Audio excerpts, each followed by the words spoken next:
Le parc amazonien de Guyane a 10 ans. Pour célébrer cet anniversaire, les richesses de ce territoire ont été mises à la portée du public, comme ces danses aloukou, exécutées par des étudiantes originaires de Maripasoula. Leur formation a été invitée par l'association La Vie d'en Bois. Nous avons demandé la reconnaissance de cette danse traditionnelle aloukou, le sangué et la wassa, et en général de la tradition musicale aloukou, au patrimoine oral et immatériel de la France. Un patrimoine et des identités culturelles que les agents du parc sont chargés de valoriser tout en répondant aux attentes des habitants, qu'il s'agisse de développement local ou de préservation de la biodiversité. Autant de missions que le public souhaite mieux comprendre en interrogeant directement les agents. Raphaël Rinaldo, responsable scientifique de l'établissement, est l'une des plus sollicitées. Je présente un peu le matériel qu'on peut avoir sur le terrain, comment on se débrouille pour monter un labo sur le terrain aussi, les choses, petits problèmes qu'on peut rencontrer, et puis du coup comment se déroule une activité de recherche de A à Z au parc amazonien.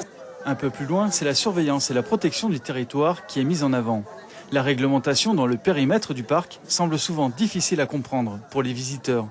La lutte contre l'orpaillage illégal représente le cœur de mission de ce service. On va intervenir sur tout ce qui est reconnaissance du territoire.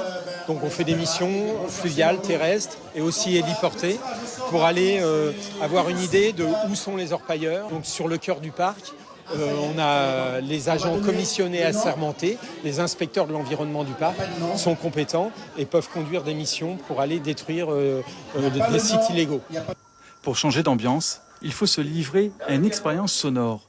Le village de Saül, raconté par ses anciens. Saül, ça a été créé par un Sainte-Lucien qui s'appelait Saül. Et ils sont venus, ils sont tous d'origine de Sainte-Lucie.